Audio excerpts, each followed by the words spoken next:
이제 세 번째 저기예요. 예수님의 마지막 주간입니다. 마지막 일주일 한 주간을 얘기하는 거예요. 27장 27절에서 31절 우리 랩넌트들 성경책 찾아봅시다. 찾았어요. 조금 기다릴게요.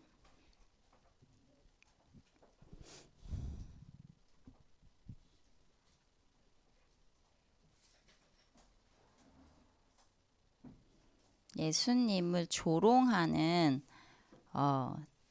저기 이야기예요.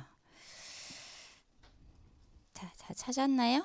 한번 읽어보도록 할게요. 이에 시작. 이에 총독의 군병들이 예수를 데리고 관정 안으로 들어가서 온 군대를 그에게로 모으고 그의 옷을 벗기고 홍포를 입히며 가시관을 엮어 그 머리에 씌우고 갈대를 그 오른손에 들리고 그 앞에서 무릎을 꿇고 희롱하여 이르되 유대인의 왕이여 평안할지어다 하며 그에게 침 뱉고 갈대를 빼앗아 그의 머리를 치더라. 희롱을 다 한 후 홍포를 벗기고 도로 그의 옷을 입혀 십자가에 못 박으려고 끌고 나가니라. 아멘.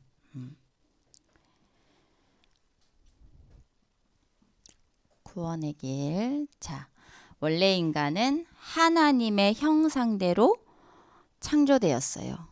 영적인 존재로 창조되었죠. 그래서 하나님과 함께 할 때 가장 행복하도록 만들어졌어요.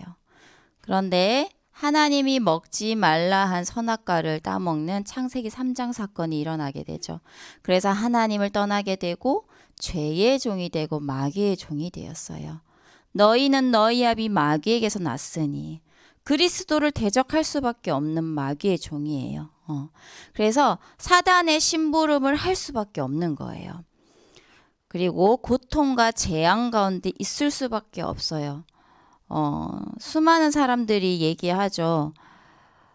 뭘 잘못해서 그렇다, 이래서 그렇다, 저래서 그렇다. 이번 이태원 사건도 뭘 걔네들이 놀러 가서 그렇다. 뭐 아니면 뭐 경찰이 잘못했다, 소방관이 잘못했다. 뭐 여러 가지 얘기들이 나오죠. 중점적인 건 그게 아니에요. 영적인 눈으로 보면 그건 그냥 재앙인 거예요. 그리고 그 배후에 누가 있어요? 사단이 있고 귀신이 있죠. 완전 귀신놀이 하는 거거든요. 그리고 한번 죽는 것은 정해진 것이요 그 이후에는 심판이 있으리니 했어요. 예수님은 누구냐? 그리스도예요. 주는 그리스도시요 살아계신 하나님의 아들이시니다. 우리 랩넌트들이 이 고백이 베드로의 고백이 아니라 나의 고백이 되어야 돼요. 아, 예수님은 살아계셔서 내 안에 함께 하시는구나가 늘 체험될 수 있어야 되는 거예요. 예수님은 누구예요? 참 선지자, 하나님 만나는 길, 참 제사장, 죄사함 받는 길, 참 왕, 사단을 이기는 길. 그분을 영접하면 원래 인간의 모습이 회복이 돼요. 에덴의 축복이 회복이 된다는 거예요. 생명이 회복이 된다는 거예요. 영접하는 자, 곧 그 이름을 믿는 자들에게는 하나님의 자녀가 된다가 아니라 하나님의 자녀가 되는 권세를 주셨다 했어요. 우리에게는 하나님 자녀의 권세가 있어요. 그리고 세상이 줄 수 없는 참 평안을 준다고 말씀하셨죠. 그리고 사망에서 생명으로 옮겼어요. 영원한 천국의 영생을 얻는다 했어요. 이것이 매일매일 선생님하고 꼭 해보길 바랍니다. 오늘도 해보고 내일은 스스로 해보고 또 선생님하고도 또 얘기해보고 그런 식으로 해서 이게 우리 랩넌트들 머릿속에 각인되어질 수 있도록 해야 되는 거예요. 자, 아까 우리가 성경 구절 읽었죠. 예수님을 십자가에 못 박히게 하기 위해 잡았어요. 예수님을 잡고 예수님을 조롱하는 장면이에요. 그런데 십자가 사건이 일어난 이유가 뭘까요? 우리 랩런트도 한번 질문하면서 말씀을 들어보세요. 유대인이 이 십자가 사건을 일으킨 이유, 왜 예수님을 십자가에 못 박았을까? 유대인의 이유는 뭘까? 그리고 그 진짜 이유는 뭘까? 그리고 하나님께서 그렇게 하신 이유가 뭘까? 하나님은 모든 걸 다 하실 수 있는 분이잖아요. 전지전능하신 분이에요. 그런데 그렇게 하신 이유가 뭘까? 이거를 질문하면서 말씀에 집중하길 바랍니다.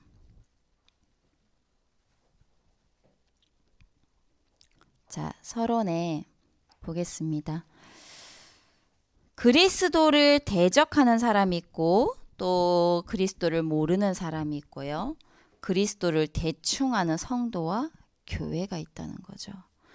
사단의 소속이기 때문이에요. 그래서 그리스도를 대적할 수밖에 없는 신분이에요. 그 사람 인격이 나빠서 그런 게 아니에요. 아무리 착하고 성실해도 어디 소속이에요? 마귀 소속. 사단 소속이라는 거예요. 여자의 후손은 뱀의 머리를 상하게 하고 뱀은 그의 발꿈치를 상하게 한다고 했어요. 자기도 모르게 그렇게 하는 거예요. 왜? 사단의 심부름 하는 거예요. 왜? 소속이 어디다? 마귀다. 그래서 십자가 사건도 사실은 그렇게 일어난 거죠. 이 사단의 존재를 완전히 꺾으신 분이 누구냐? 그리스도예요. 그래서 하나님 자녀인 우리는 이 그리스도에 대해서 정확히 알아야 된다고 했죠. 영원 전부터 계신 하나님 보좌에서 모든 것을 주관하시죠. 그리고 영원 전부터 계셨던 창조주 하나님께서 우리를 구원하시기 위해 사람의 몸을 입고 오셨어요. 뭐 하시기 위해? 구원하시기 위해. 그래서 성육신 하신 그리스도죠. 구원을 받으면 내 속에 완전히 성령 내주, 내 속에 함께 하신다는 거예요.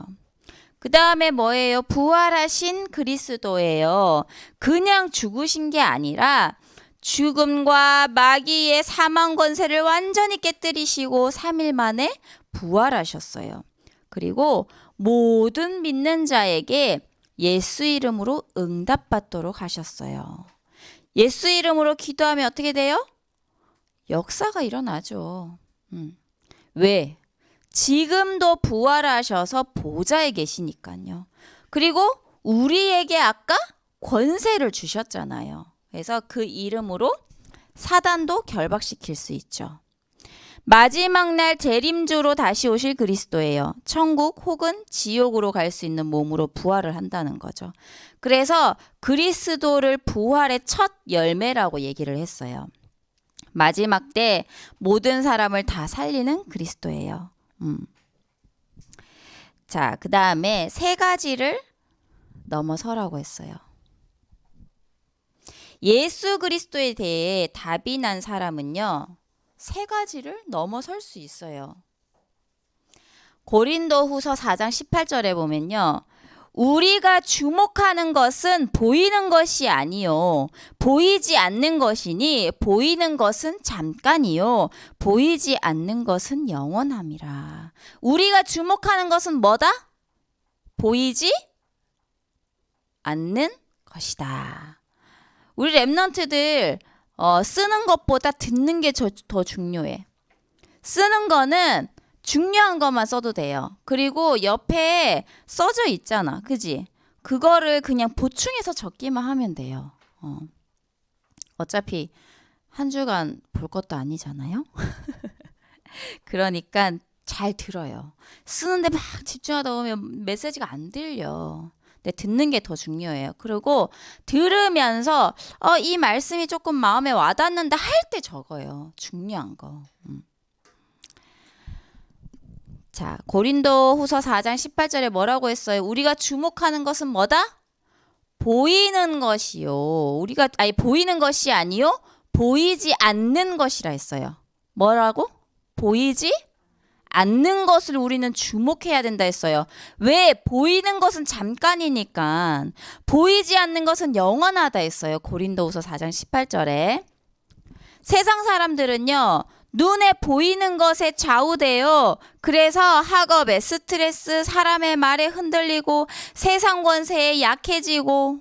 뭐 때문에 그래요?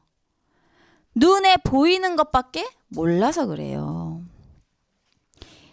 예린이, 예빈이, 예솔이 싸우는 거 보면 전부 눈에 보이는 거. 내가 이거 이렇게 해놨는데 왜 이렇게 했어? 오늘 아침에도 정말 별거 아닌 거 갖고 그거 갖고 이제 삐져서 있어, 예솔이가. 정신 차려. 속지 마. 그랬어요. 한 번씩 정신 차리게 해줘야 돼. 왜냐하면 자꾸 눈에 보이는 거에 속는 거야. 그러니까 우리 랩런트들은 그런 사모님이 없으니까 스스로 말씀을 보고 깨달을 수 있어야 돼요. 그래서 우리는 눈에 보이지 않는 영원한 것을 아는 거죠. 눈에 보이지 않는 누구를 알아요? 하나님을 알고요. 사탄도 알아요. 우리는 영혼, 기도, 전도 이 모든 것은 영원한 거예요. 그래서 이걸 안다면 솔직히 이 중요한 걸 안다면 눈에 보이는 것에는 절대 흔들리지 않게 돼요. 아, 저 사람이 저럴 수밖에 없구나. 이번 주 사모님 이번 주간에 목사님 강단 말씀이 겸손, 온유, 오래 참음 그랬거든요. 하나님의 일을 알면 온유할 수 있대. 그 사람에게 친절을 베풀 수 있고 이해할 수 있다는 거야. 사모님 이미 그거를 체험했어요. 아, 저 사람은 그럴 수밖에 없구나라고 알고 나니까 또 하나님의 일이 있음을 알고 나니까 그 사건과 문제들이 전혀 사모님에게 영향을 주지 않아요. 뭘 봤어요? 육신적인 게 아니라 영적인 걸 봤기 때문에. 그리고 그 사람들에게 할 하나님의 일을 봤기 때문에. 그래서 우리 랩런트들은요, 빨리 영적으로 눈치채요. 아, 여기서 사단이 나를 속이려고 하는구나. 눈치채기 바랍니다. 그래서 절대 흔들리지 않는 랩런트 되길 바랍니다. 그래서 우리 랩런트들은요, 확실한 언약을 붙잡아야 합니다. 자, 첫 번째로 예수님께서 예수님께서 잡힐 것을 미리 예언하셨어요. 그 다음에 한 여인이요, 예수님의 머리에 향유를 부었어요. 뭘 의미할까요? 향유는요, 기름이에요, 기름. 그런데 무엇 때문에 향유를 부었을까? 눈이 안 열린 제자들은요, 이 엄청 비싼 기름이에요. 향유가 엄청 비싼 기름. 조그만 엄청난 돈을 많이 주고 사야 되는 기름이에요. 근데 눈이 안 열린 제자들은 아니 그거를 그 비싼 거를 왜 예수님의 머리에 붓냐? 가난한 자들에게 그걸 팔아서 가난한 자들에게 나눠주지. 막 이러면서 비싼 향유를 부었다고 난리를 치죠.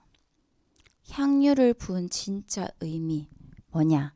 기름 부음 받은 자를 얘기하는 거예요. 예수께서 그리스도가 되는 그 사역을 이 여인은 미리 알았다는 거예요. 아주 중요한 거죠. 참된 왕, 참 선지자, 참 제사장임을 이미 알았어요. 굉장히 의미 있는 행동이죠. 그래서 이름 없는 여인인데 성경에 기록됐잖아요. 그리고 가룟 유다의 배신을 미리 말씀하셨어요. 예언하셨죠. 그래서 가룟 유다가 예수님을 팔게 되죠. 은 30에 팔게 돼요. 근데 이 은 30은 그 당시에 노예 한 명 값이었대. 그렇게 팔아버린 거예요, 예수님을. 그리고 6월절 마지막 만찬이에요. 마지막 만찬을 나누셨어요. 이 만찬에서 예수님의 피와 살에 대한 중요한 내용들이 나와요. 떡과 포도주를 나눠주시면서 말씀을 하세요. 이 떡은 너희의 구원을 위하여 주는 나의 살이다, 몸이다. 이 포도주는 죄사함을 얻게 하려고 많은 사람을 위하여 흘리는 언약의 피다라고 정확하게 나와 있어요. 성찬식이라는 거는요, 늘 이거를 기념하기 위해 하는 거예요. 우리의 가슴에 새기기 위해서. 그래서 오늘 우리 교회에서도 성찬식을 해요. 한 달에 한 번 하거든요. 그래서 우리 랩런트들은 지금 참여할 수 없어요. 좀 더 크면, 성인이 되면 이 성찬식을 참여할 수 있어요. 그래서 의미를 알고 시간표가 되어서 우리 랩런트들 참여하길 바랍니다. 그리고 베드로가 부인할 것을 예언하시죠. 그런데 베드로 절대 그럴 일 없다고 얘기하죠. 그런데 나중에 자기가 부인한 것을 알고 통곡을 하죠. 예수님의 말씀이 생각이 나서. 겟세마네에서 예수님은 기도하셨어요. 어느 정도 기도하셨냐? 땀이 있잖아요. 땅에 떨어지는 핏방울 같이 되도록 기도하셨다고 해요. 그 뜻이 뭐냐? 그만큼 간절히 기도하셨어요. 여기서 뭐라고 하셨냐면 십자가에 못 박히시고 이 고통 당하실 걸 아시잖아요. 그런데 예수님은 하나님이시지만 육신의 몸을 갖고 있어요. 그죠? 그 고통을 느껴요, 안 느껴요? 느끼잖아요. 그래서 그걸 알고 계셨어요. 그래서 예수님이 기도해요. 이 잔을 내게로 넘겨줄 수 있으면 넘겨달라. 기도하는데, 그런데 하나님의 뜻이면 내가 그냥 하겠다. 그렇게 얘기를 한단 말이에요. 우리는 그러죠. 이거 해주세요. 저거 해주세요. 하나님 뜻 상관없어. 저렇게 해주세요.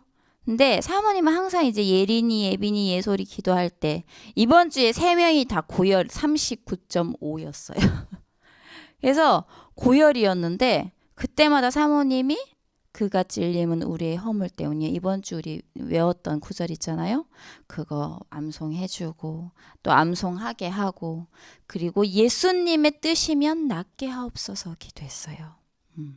그리고 그 일을 통해 하나님께서 원하시는 게 뭔지 알게 하옵소서 기도했어요.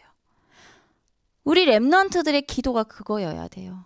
육신적인 기도 말고 내 뜻, 내가 원하는 대로 하는 기도 말고. 그래서 기도가 바뀌길 바랍니다. 그래서 아주 간절히 기도하시죠. 그리고 잡히셨어요. 예수님께서 잡히시고 또 공회 앞에 서게 되셨어요. 공회 앞에서 아무런 변명도 하지 않으세요. 왜? 십자가에 못 박혀야만 하는, 죽어야만 하는 하나님의 절대 이유가 있기 때문이에요. 이번 주 강단에 그런 말씀을 하시더라고요. 왕적 침묵이다. 선지자적 침묵이다. 제사장적 침묵이다 얘기하셨어요. 사모님 마음에 탁 와닿았어요. 그래. 그리고 예수님이 딱 한마디 대답하신 게 있어요. 네가 그리스도냐? 예수 그리스도냐? 그걸 묻는데 대답하셨거든요. 그리스도 외에는 우리는 할 말이 없다는 거예요. 그런데 사람들은 여러 가지 말을 너무 많이 해. 그래서 우리 랩런트들은 사람의 말을 뛰어넘을 수 있어야 돼요. 흔들리지 않아야 된다는 거예요.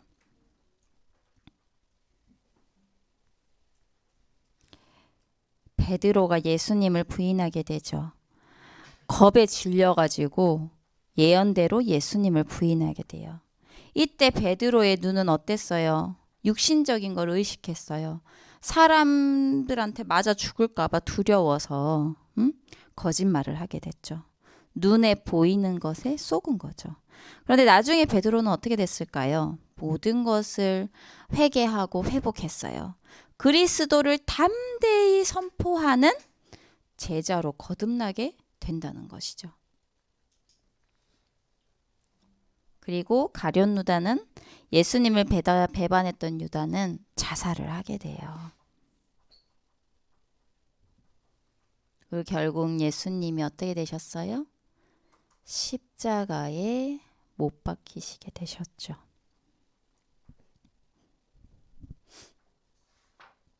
그리고 요셉이라는 사람이요. 아리마대 요셉이라는 이 담대한 사람이 예수님의 시체를 자기가 이제 죽으면 이제 저기 할 무덤 거기다가 예수님의 시체를 옮겨 놓은 거예요. 그리고 이렇게 돌을 옮겨 놨죠. 뭘 준비했을까? 부활을 준비한 거예요. 자, 우리 랩런트들 다시 질문합니다. 십자가 사건이 일어난 이유가 뭘까요? 오늘 중요한 거는 사실은 이 부분이에요. 유대인의 이유는 뭘까? 마태복음 26장 65절에서 66절. 그들의 이유는 그거였어요. 자신의 율법인 신성 모독죄다. 율법을 안 지켜서 그걸 제명으로 덮어 씌운 거죠. 그래서 그렇게 한 거예요. 그런데 사실은 진짜 이유가 있어요. 유대인의 진짜 이유. 뭐예요? 이 법적인 이유는 육신적인 눈으로 봤을 때는 법적인 이유예요. 근데 영적인 눈으로 보면요. 소속 자체가 어디예요? 마귀이기 때문에 그리스도를 대적할 수밖에 없는 거예요. 아까 서론에 얘기했잖아요. 그죠? 마귀의 자녀니까 그리스도를 미워할 수밖에 없는 거예요. 그게 사실은 진짜 이유예요. 유대인만큼 충성되게 교회 다니는 사람이 없어요. 유대인만큼 율법을 정확하게 지키는 사람이 없다니까요. 예전에 유대인 안식일에 대한 프로그램이 있는데요. 유대인은요, 안식일 날에 아무것도 안 해요. 심지어 불 켜는 것도 일이라고 생각해. 불도 안 켜. 밥을 해 먹는 거 일이라고 생각해. 밥 안 해 먹어. 그럼 어떻게 할까? 미리 해 놓는 거예요. 전날. 시계를 맞춰 놓고 불이 켜지도록. 시계를 맞춰 놓고 음식이 딱 되도록. 그게 유대인이에요. 얼마나 철저한지 몰라요. 그리고 운전하고 막 이러면 난리나. 율법 어겼다고 난리 난다는 거죠. 그만큼 유대인은 그렇다니까요. 그런데 우리 랩런트들 진짜 알아야 돼요. 교회만 열심히 다닌다고 구원 얻는 게 아니에요. 구원을 얻을 만한 다른 이름을 우리에게 주신 일이 없다 했어요. 베드로가. 그죠? 그래서 예수 그리스도를 믿고 영접할 때 구원을 얻는다 하는 거예요. 근데 사람들은 착각해요. 헌금을 많이 하고 예배를 잘 드리고 그리고 율법을 잘 지키고 교회를 잘 다니면 구원받는 줄로 착각하는 거죠. 그게 아니에요. 구원의 기준은 예수 그리스도의 생명이에요. 그래서 이 유대인들은 그리스도를 몰랐기 때문에 소속이 마귀 소속이죠. 그래서 이렇게 마귀의 심부름을 할 수밖에 없어요. 그러면 하나님의 절대 이유는 뭘까요? 마태복음 26장 28절에 나오죠. 예수님께서 우리를 구원하시기 위해 십자가의 사건을 통해 그리스도의 사역을 완성하신 거예요. 십자가에 죽으셔야만 그리스도가 되는 거예요.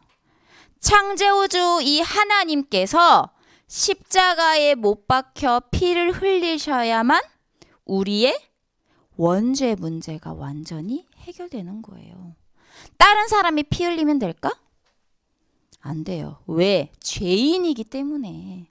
죄 없으신 예수님만 가능해요. 그래서 오직 예수 그리스도라고 하는 거예요. 정확하게 알아야 돼, 우리 랩런트들.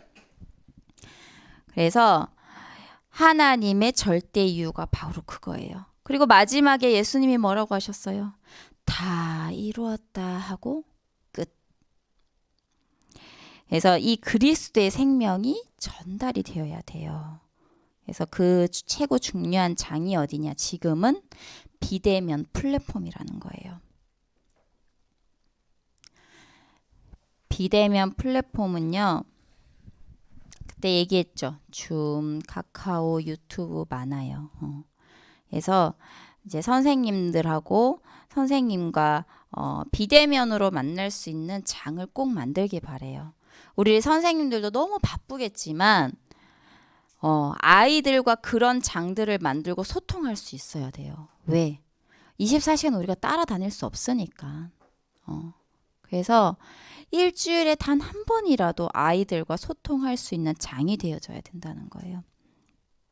그리고 우리 랩런트들과 그 장이 만들어지면요, 우리 랩런트들은 또 다른 친구들을 초청할 수 있는 거예요. 내용은 뭐냐? 확실한 복음이어야 돼요. 다른 잡다한 얘기하는 거 아니에요. 확실한 복음. 사람을 위로하는 말 아니에요. 사람을 살리는 근원적인 답. 그래서 그 내용이 있는 플랫폼이 되어야 되는 거죠. 그리고 237을 살리고 237을 장악할 수 있는 눈에 안 보이는 RUTC가 되는 거죠. 어디서든 가능해요. 표시 안 나게. 그리고 목표는 뭐냐? 옥토밭에 뿌려진 씨앗이에요. 하나님이 예비하신 제자가 반드시 있다는 거예요. 우리는 그 제자를 찾는 거예요. 영접했는데 제자 아니야. 교회 안 나오겠대. 그럼 그냥 냅둬요. 하나님의 시간표가 있어요. 그 사람이 진짜 제자라면 하나님의 시간표가 있어요. 우리는 뭐 하면 된다? 기도만 하면 되는 거예요. 그래서 우리 선생님과 우리 랩런트들은 꼭 비대면 플랫폼을 시작하길 바랍니다. 그래서 237 나라 살릴 서밋으로 플랫폼 파수망대 안테나로 세워지길 기도합니다.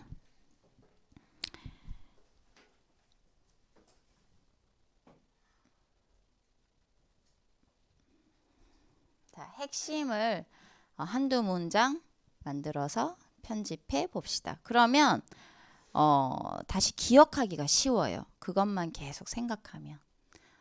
그리고 내가 실천해야 될 건 뭘까? 한번 찾아보세요. 그리고 그걸 가지고 또 기도문을 만들어 보세요. 왜 이걸 하냐? 우리 랩런트들이 스스로 할 수 있어야 되기 때문에 하는 거예요. 자, 베드로가 담대히 외친 게 이거죠. 예수님을 3번이나 부인했던 베드로가 나중에 담대히 이걸 외쳤어요. 같이 한번 읽어봅시다. 다른 이로서는 시작.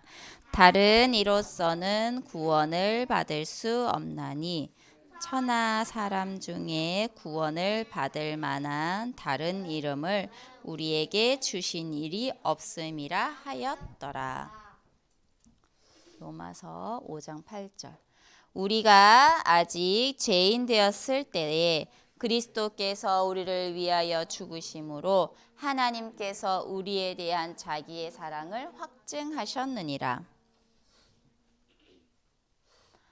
내가 너로 여자와 원수가 되게 하고 내 후손도 여자의 후손과 원수가 되게 하리니 여자의 후손은 내 머리를 상하게 할 것이요 너는 그의 발꿈치를 상하게 할 것이니라 하시고 그러므로 주께서 친히 징조를 너희에게 주실 것이라 보라 처녀가 잉태하여 아들을 낳을 것이요 그의 이름을 임마누엘이라 하리라. 아멘. 시몬 베드로가 대답하여 이르되 주는 그리스도시요 살아계신 하나님의 아들이시니이다. 아멘. 이 말씀이 이번 주에 완전 사모님은 성취되었어요. 아까 예린이, 예빈이, 예솔이가 열이 났다고 했죠. 그래서 이 말씀을 암송하고 기도하고 했는데 열이 떨어지더라고요. 그래서 우리의 모든 걸 담당하신 그리스도구나. 이 말씀을 성취하시기 위해 하나님은 또 사건을 주셨구나. 사모님은 그렇게 깨달았어요. 자, 그가 찔림은 시작. 그가 찔림은 우리의 허물 때문이요 그가 상함은 우리의 죄악 때문이라. 그가 징계를 받음으로 우리는 평화를 누리고 그가 채찍에 맞음으로 우리는 나음을